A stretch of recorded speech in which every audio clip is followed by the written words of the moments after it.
tend, and Williamson. We tend to see your last name as Swedish, Williamson. Okay, that's fine.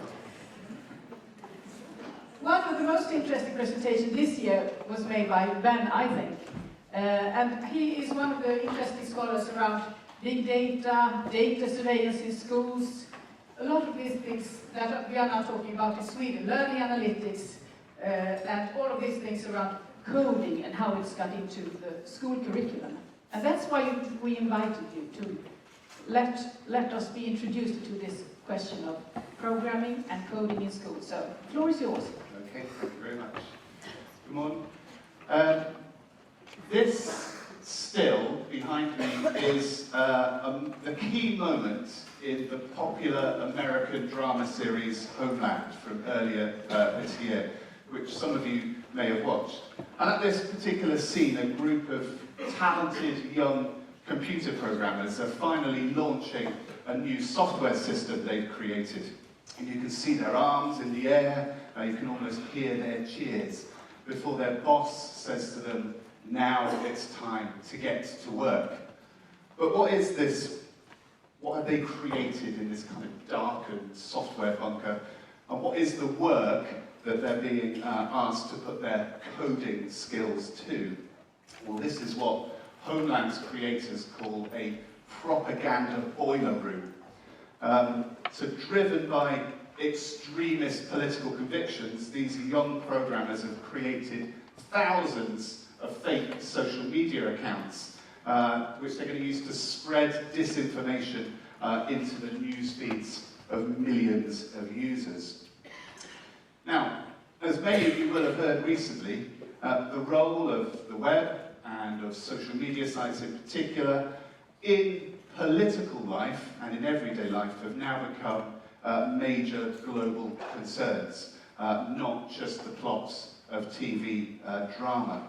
So we're hearing more and more in the news about fake news, about hacking, cyber attacks, political bots, and even weaponized computational propaganda. And among critical technology thinkers too, we're hearing that, for example, software is taking command, that automation and algorithms now rule the world, and that as a result you can either program or be programmed. So digital technologies, we're now learning, aren't just neutral tools, they're powerful devices for shaping our actions, for influencing how we feel, for changing our minds about things, for filtering the information we receive when we search, for perhaps even automating aspects of some of our jobs, for recommending products and media which we might like to consume, even for manipulating our political convictions and for personalising what and how we learn in classrooms too. But as Homeland also dramatises, if this software is becoming more powerful in our everyday and political lives, then we also need to acknowledge that there are people behind it. There are programmers who have themselves learned to code in order to make the technologies that we live with.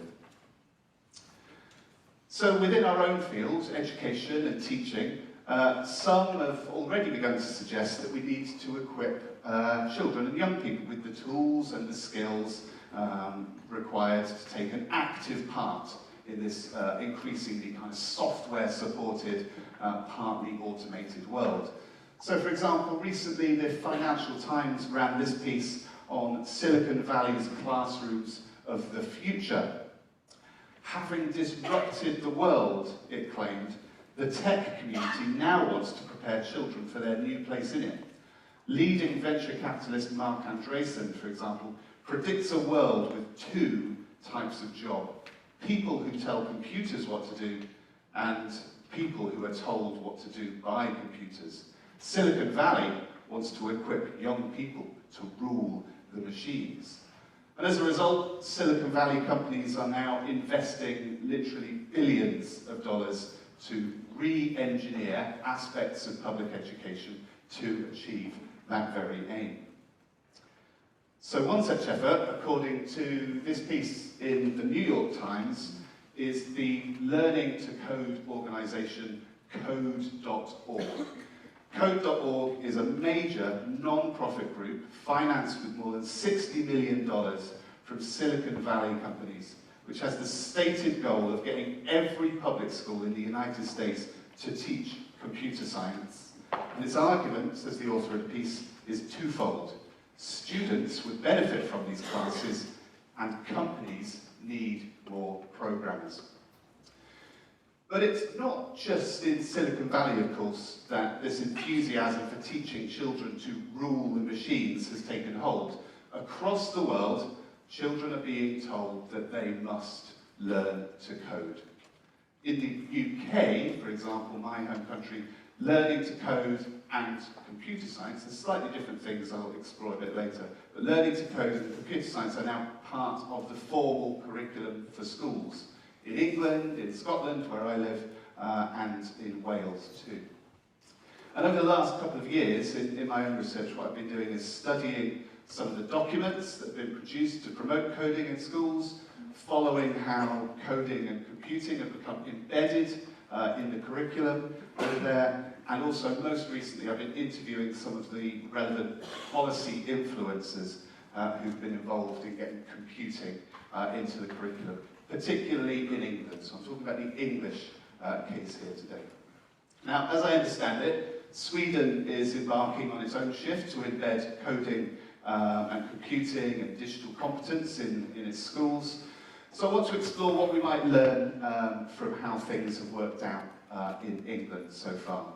And in our recent interviews, what we've been asking is, why do various influencers want computer programming in schools? Asking the kinds of questions that Neil suggested might be important. What are, in other words, the purposes of embedding learning to code in the curriculum, or coding for what? Now, we need to go back in time just a little bit here to 2011 and Edinburgh, and we're going to tell something of the narrative of what's happened in England as a way, hopefully, of then thinking about the implications of shifts here. So here at the Edinburgh Television Festival in 2011 is Eric Schmidt, then Chief Executive of Google, and he was giving the keynote to an audience of media, industry and policy leaders. So after talking about how Google was going to disrupt TV through media streaming, Schmidt suddenly and unexpectedly turned his attention to attacking the British education system. In the 1980s, he said, the BBC not only broadcast programming for kids about coding, but shipped over 1 million BBC microcomputers into schools and homes. That, he said, was a fabulous initiative, but it's long gone into the cupboard, as Neil said earlier. I was flabbergasted to learn that today computer science isn't even taught as standard in UK schools. Your IT curriculum focuses on teaching how to use software, but gives no insight into how it's made. That is just throwing away your great computing heritage.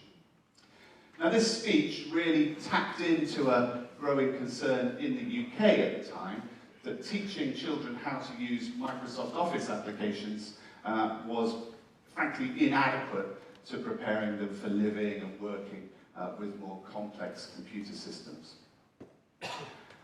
And in fact, within 6 months of Eric Schmidt's speech in Edinburgh, the Secretary of State for Education in England at the time, Mr. Michael Gove, announced a complete reform of IT education during his own speech at a 2012 EdTech trade show. It was, in fact, the BET show of 2012. And again, here's from his speech. I'm announcing today that the Department for Education is withdrawing the existing National Curriculum Programme of Study for ICT from September this year. The traditional approach would have been to keep the programme of study in place for the next 4 years while we assemble a panel of experts and wrote a new ICT curriculum. We will not be doing that. Technology in schools will no longer be micromanaged by Whitehall. So given that, what on earth happened? Well, despite Gove's argument that they weren't going to micromanage the new curriculum, by September 2013, this is just 20 months later, ICT was gone, and it was replaced with entirely new programs of study for this new subject of computing. This applied at all stages across the national curriculum compulsory schooling in England. Now, I'm going to fill in some of the gaps in the story in a minute, but if we just briefly come back to the present, we now find that Google are much more positive about British education. So this building here is Google's proposed new London headquarters, the enormous land scraper building that it plans to start constructing next to King's Cross railway station in central London next year. It's as long as London's tallest skyscraper is high. And on its announcement last November, the new Google chief executive, Sundar Pichai, said, "Here in the UK, it is clear to me that computer science has a great future with the talent, educational institutions and passion for innovation we see all around us. We are committed to the UK and excited to continue our investment." So in 5 years, Google really reversed its opinion of computing in the UK and even of the role of its educational institutions in supporting that. Now, you've probably detected something of the theme I'm developing here. Programming and computing in education is something of a shared agenda of major global commercial firms on the one hand, and national government departments and policymakers anxious to make changes on the other. So one of the interviewees we spoke to about this said, "Would we have got the attention of Michael Gove without Google or without Microsoft's government relations? I don't think we would. We wouldn't have reached that level of policy making." This is one of the people who was involved in drafting these new programs, explicitly articulating that the involvement of these commercial organisations was very, very powerful in galvanising political support. But actually, what's happened in England is not as straightforward as business driving policy. What happens in England is a much kind of messier mix of ambitions and activities, which includes government and businesses, but also professional societies, venture capitalists, think tanks, charities, non-profit organisations, the media, and campaigning groups.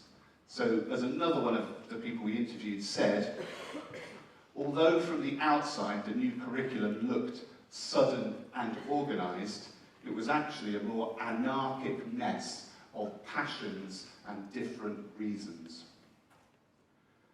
So, for example, the year before Eric Schmidt's speech in Edinburgh, the campaigning organisation Computing at School had already produced its own white paper detailing a new approach to computing teaching in schools. So Computing at School is a teacher members organisation that was originally set up by Microsoft and is chaired by a senior Microsoft executive, but its membership is all ICT and computing teachers. So its 2010 white paper focused specifically on how computers work, the knowledge and skills of programming, and what it called computational thinking. And it described computational thinking as a philosophy that underpins computing and a distinctive way to tackle problems, to break them down into solvable chunks and devise algorithms to solve them in a way that a computer can understand. Now, this computing white paper, with those recommendations and the outline curriculum that it contained, was then taken to Michael Gove as a suggested blueprint for the new national curriculum subject. So Computing at School, we were told in an interview, was concerned that this decision by Michael Gove not to micromanage the new subject would lead to an implementation vacuum. And Computing at School therefore worked very hard to lobby for the vision it had developed. As we were told in one of our interviews, the Department for Education held consultation meetings for the ICT curriculum. I went to one. Afterwards, I stayed behind to talk to the civil servant involved and told him about computer science as a school subject. I was able to put our curriculum on the table. It was a complete revelation to them. And it led to a relationship with the Department for Education, who went from thinking of us as a weird guerrilla group with special interests to a group they could consult with about computing. And in fact, it was then the Computing at School chairperson, an executive at Microsoft, who was then appointed by the Department for Education to oversee the development of these new programs of study. And that took place through a 3-month process of stakeholder consultation and drafting of the new curriculum in autumn 2012. I did say 3 months. It was a 3-month process to come up with new programs of study for an entirely new subject in the national curriculum. However, it wasn't just Computing at School that were influencing how this new subject was being developed. One of the other influences is this organisation called Nesta. And Nesta is a bit like a think tank for public services in the UK, and also works hard to lobby government around some of its key ideas. So in 2011, Nesta oversaw the production of this report called Next Gen. And Next Gen was a review of the skills requirements for the video games and visual effects industries in the UK. This review was led by the digital entrepreneur Ian Livingstone. At the time, Livingstone was the chair of IDOS Interactive Games Company and was also the government's skills champion. And Livingstone actually described the report as a complete bottom-up review of the whole education system relating to games.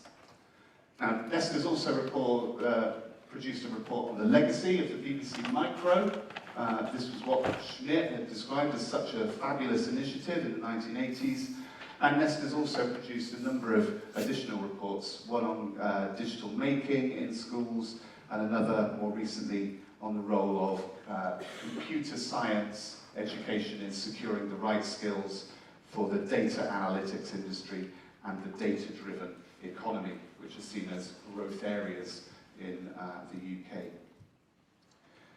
Now, soon after this Next Gen report was released, Livingstone and Nesta actually formed a campaigning group to support it, which they called the Next Gen Skills Campaign. And again, like Computing at School, it lobbied government hard to get computing and computer science in the curriculum. It had the support of Google, Facebook, Nintendo, Microsoft, and this campaign was led by the Interactive Games and Entertainment trade body UKIE.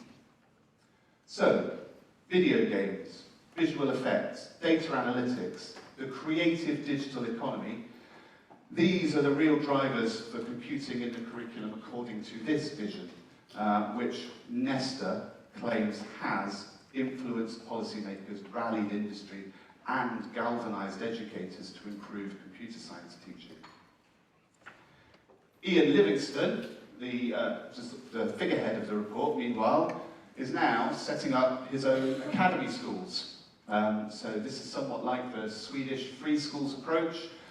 So the Livingstone Academies will be privately run by Livingstone and his partners, but publicly funded, and have significant discretion over the curriculum. Livingstone said, "It's the combination of computer programming skills and creativity by which today's world-changing companies are built." This was in a press release announcing the academies for the Department for Education. I encourage other digital entrepreneurs to seize the opportunity offered by the Free Schools programme in helping give children an authentic education for the jobs and opportunities of the digital world. So these Williamson academies that Williamson himself is now setting up are basically government-approved, publicly funded models of the next-gen vision based on a review of the video games industry's skills needs. These schools will have their own industry partnerships, they'll have design studios, and they'll even have their own on-site startup business hubs to provide wider opportunities for future careers, it says. So Nesta and Williamson together have highlighted the powerful role of digital entrepreneurs and the language of the digital economy in securing government approval for computing in schools, basically. Their emphasis is very firmly on programming and software engineering, rather than on the more abstract study of the mathematics and algorithms that are the focus of the discipline of computer science.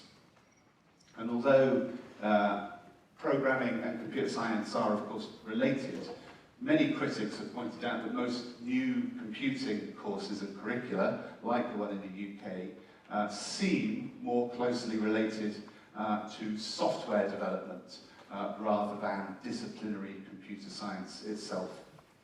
So we asked people about this in our interviews. What's the difference? Why have we got different perspectives here? And we were told by several people we interviewed that it was actually in everyone's best interests to allow terms like computer science, coding, programming, computational thinking, digital skills, and even digital literacy to be treated as the same thing. It helped everybody to achieve their aims through talking a shared language. And several people we interviewed were actually especially critical of this report, Shut Down or Restart was the name of the report, that was produced by the Royal Society, a kind of ancient learned society of scientists, in 2012. So the emphasis of the Royal Society was very much on disciplinary computer science, and its recommendations reflected the views of computer science academics and their associations. Now, their report was published just a few days after Michael Gove's speech. In fact, Michael Gove said he was very much looking forward to reading it when he announced that he was scrapping ICT.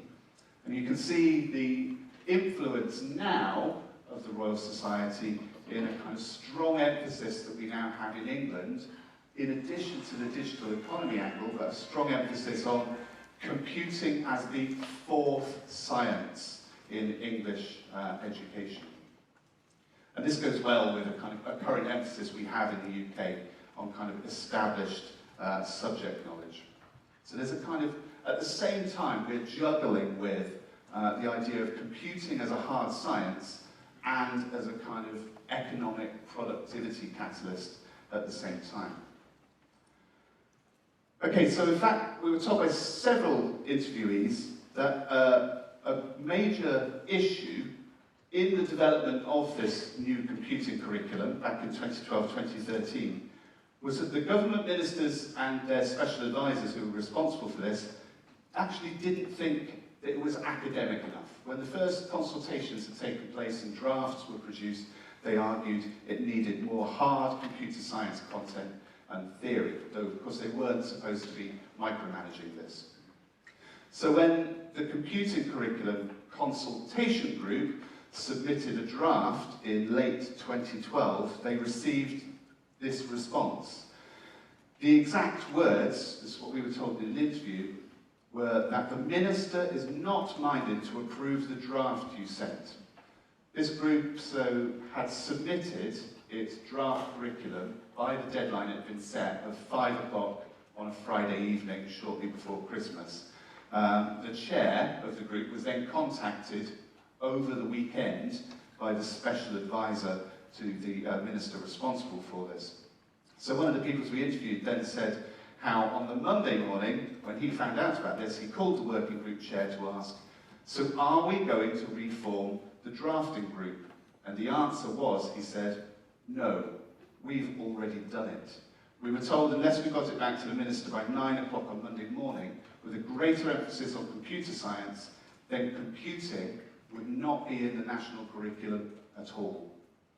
So despite this consultative process of curriculum drafting, which involved many different stakeholders from different organisations and teacher representatives, in the end, the new programmes of study that we've got were the product primarily of just two senior executives responding directly to the demands of the Minister and her special advisor to emphasise more academic computer science. And for many of the people that have been involved in this group, the point was really not to reproduce disciplinary computer science or skills development for the digital economy either. So one of the people we interviewed, who was also part of this curriculum consultation and drafting group, told us that he was even banned from attending the meetings after he'd complained about there already being too much computer science content.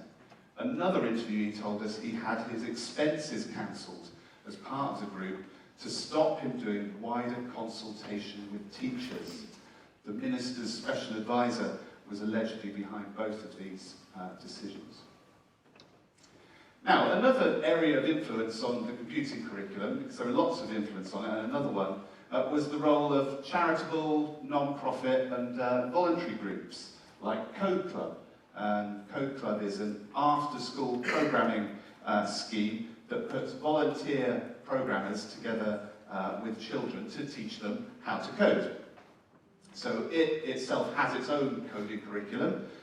It starts with visual programming applications like Scratch, provided by MIT, and then proceeds through programming languages like HTML, CSS, and Python.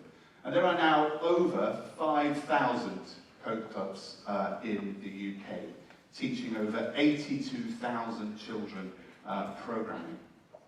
Now, when it first started, 5 years ago, in 2012, we didn't yet have this computing curriculum that we now have. Despite us now having this curriculum, Code Club and it being taught in schools, Code Club is still going incredibly strong.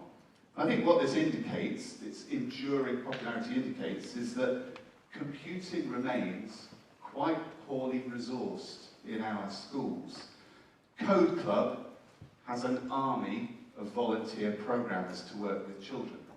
The computing curriculum in schools has a teaching workforce of mostly ICT teachers who now all need radical retraining to get up to speed with what has been rushed in to replace it. Now, the government did budget fairly, in fairness, for this retraining, but that budget worked out to about £100 per member of staff. I don't know what that is in krona, but £100 for retraining a member of staff is really a pittance. This means that a number of external providers have now had to step in to provide the knowledge and the skills that teachers require. So, Code Club itself now runs a teacher training scheme where volunteer programmers educate teachers in how to teach programming. And of course, other training providers are available. So Computing at School offers resources and classes. Google has a suite of resources that it offers for free to school. And there are a range of other organisations involved in this as well. Code Club was also absorbed late in 2015 into the Raspberry Pi Foundation. Now, I'm sure many of you have heard of the Raspberry Pi. It's a small, portable, hackable computer about the size of a credit card. The Raspberry Pi Foundation specifically was set up as a charity to support the educational uses of the Raspberry Pi. Now, one of the key roles performed by Raspberry Pi is to sort of catalyse this wider take-up of computing in schools. And it has a couple of magazines to do this, the Magpie and Hello World. Now, the Magpie is specifically about making with the Raspberry Pi, but Hello World here, which it just released recently, focuses on what it calls plugging the gaps in teachers' knowledge and skills in computer science, coding, computational thinking, constructionism, and digital making, all of which are referenced on the front cover of this first edition of the magazine. Again, and this reflects some of the kind of the ambiguity in the terms that are being used here to describe what's going on in schools. Now, probably the most high-profile intervention that we've now had is the BBC's nationwide campaign, Make It Digital, which it launched in 2015 and is ongoing now. So it claims BBC Make It Digital will capture the spirit of the BBC Micro from the 1980s, which helped Britain get to grips with the first wave of personal computers. It will put digital creativity in the spotlight like never before and help build the nation's digital skills through an ambitious range of new programs, partnerships, and projects.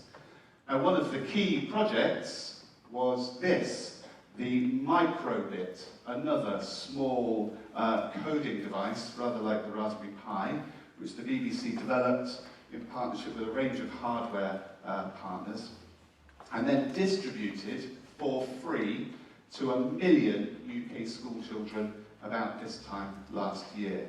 And the BBC has now also established its own non-profit foundation to roll out the microbit internationally. So the microbit, Code Club's courses, Raspberry Pi's magazines, indicate, I think, how much this new curriculum that we're now getting to grips with in England relies on public and charitable organisations to provide the support and resources required when government decides to withdraw its micromanagement of key subject areas.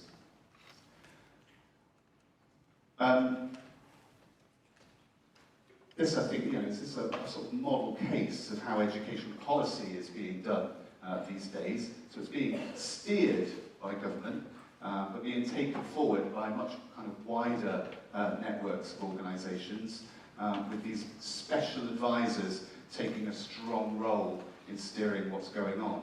So it's not micromanaged, as Michael Gove said, but it's not unmanaged either. And that makes it quite difficult to work out what the overall purpose of this new curriculum is, because it means different things to a range of different people. And that means things get missed out. So the missing aspect of this curriculum, as I see it anyway, is this more questioning or critical understanding of the kind of social power of computing. Now, several of the people we interviewed said that the more critical aspects of computing that had been suggested might be important during the original consultation process were systematically erased before the curriculum programs of study were finally made public in 2013. So I know it's small, but take a look at this table. This is compiled by Peter Twining, who has shared this very publicly. He was part of the consultation group. In the bottom left, you can see that some text has been scrubbed out. And this is text from that original draft curriculum that was submitted in 2012. And it emphasised critical evaluation of digital content, the impacts of technology on individuals and society, and the implications of technologies for rights, responsibilities, and freedoms.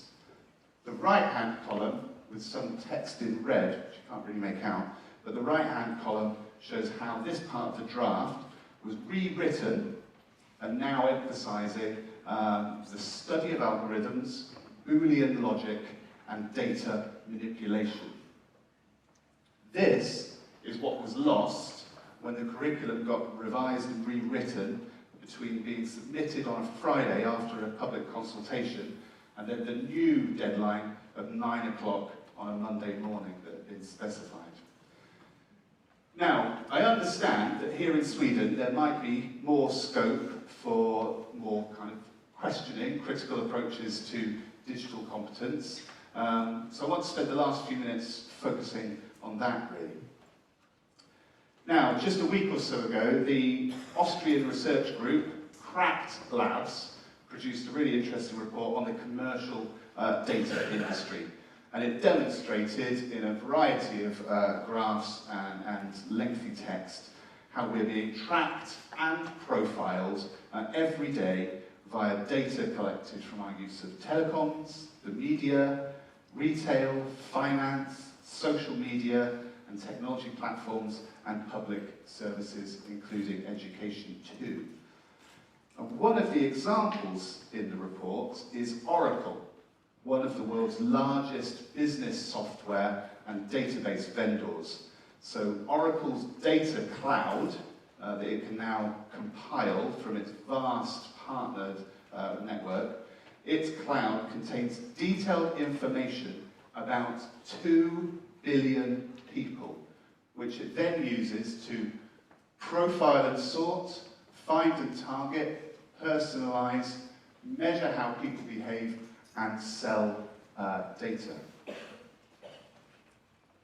So what does this have to do with computing in schools? Well, last year, just before Christmas, December 2016, Oracle announced that it was going to fund European Union member states $1.4 billion to advance computing in programming in schools through Oracle Academy, its global philanthropic arm.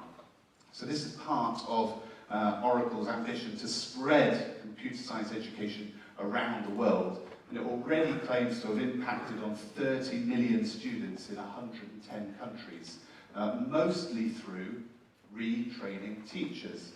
And it annually invests $3.3 billion to do this.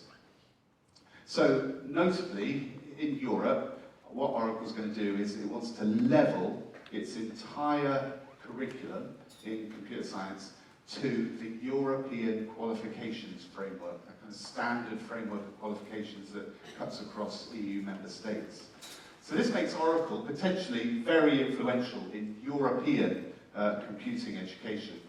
In fact, a European Union spokesperson said of this deal, digitally skilled professionals are critical to Europe's competitiveness and capacity for innovation. Over the last 10 years, we've seen the demand for workers with computer science and coding skills grow by 4% each year. Oracle's efforts to bring computer science into classrooms across the European Union will help strengthen our digital economy. So, one of the world's most powerful data harvesting companies is also one of the world's most powerful coding in schools education providers, funding one of the world's most powerful cross-national digital economies. Well, that's how it sees it. Now, for me, this Oracle example is an important one that we can learn from because it captures, I think, quite a lot of what's going on with coding and computing more broadly. So first, coding and computer science are being put forward as solutions to the digital economy by businesses, but also by think tanks and by government officials, with students being positioned as future digital workers and entrepreneurial citizens, agents of social and economic progress through software, if you like. Secondly, relationships are now being built between national governments and commercial companies to deliver on these kinds of major educational goals and purposes. This is changing how education systems are governed. This is not just governance by government departments, but from the headquarters and the philanthropic outgrowths of major technology companies. It's an example of how tech companies, many of them from Silicon Valley in California, are becoming shadow education ministries, as Neil described them in his last book. And third, and as a consequence, companies like Oracle, as well as Google and Microsoft, are now directly influencing curricula across Europe and beyond. They're changing what teachers practice and what students learn along the way. They're actively supplying teacher training courses to equip teachers with the skills and knowledge to do it. And fourth, these organisations are talking the language of computer science, which is appealing to policymakers, but what they're actually promoting is possibly closer to software engineering. So they're shaping computing to be a more practical, skills-based subject area, and definitely not the more critically focused subject which might itself draw attention to the kind of data harvesting and surveillance being practiced by the same organisations that are now persuading governments to focus on computing education in schools. Okay, so this Cracked Labs report shows that these kind of companies know an awful lot about people. And for me, this indicates the kind of digital environment that young people are now living and learning in. And that's why, just in closing, I want to suggest the need for perhaps a different direction, or at least a proper discussion about the purposes of computing and coding in schools. And it's really great to see this conference as a space where that dialogue might begin here in Sweden. So we are teaching kids to code now in many different countries, and this does have all sorts of potential advantages in terms of technology skills, creativity, understanding how computers work. I see these as important things worth focusing on in schools. But we need to be aware that there's a danger of reproducing the kind of valued practices of Silicon Valley in our own classrooms. So the philosopher of technology, Ian Bogost, has said, not all students in computer science programs think they'll become startup billionaires, but not all of them don't think so either. Would-be engineers are encouraged to think of every project as a potential business ready to scale and sell. It's also notable that when the co-founder of Code Club criticised the mass surveillance practices of Google a few years ago, she was forced to resign by the Code Club board. Google was at that time one of Code Club's main commercial sponsors. We should not accept that privacy no longer exists just because corporations doing mass surveillance also teach kids to code, she said. Okay. I think we also need to think about the political uses of programming.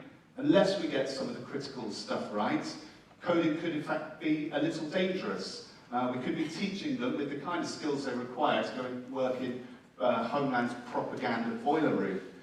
So some critics are already arguing that learning to code is actually a distraction from learning values filters to interact in this environment. So a meaningful computing education might need to engage with this social and political power of code to engineer, in part, how we live and think. We had this headline in a magazine for teachers in the UK last week, which said the algorithm's going to get you in the classroom. It's about all the new kind of data analytics, learning analytics in the classroom. It's, of course, an overly paranoid headline, but maybe it might be useful in provoking more educators to consider the social power of programming and the kind of techniques that have been produced as a result. So technical know-how in computing has its uses, but also knowing about things like privacy, data protection, how news circulates online, cyber attacks, hacking, understanding something about bots, algorithms, automation, and how they're affecting the future of work, and knowing that there are programmers and business plans and political agendas and interest groups behind all of this. This seems to me worth including in meaningful computing education too. I'm encouraged to see that there is scope to have a kind of more honest dialogue about the purposes of computing in the curriculum here in Sweden. Tack.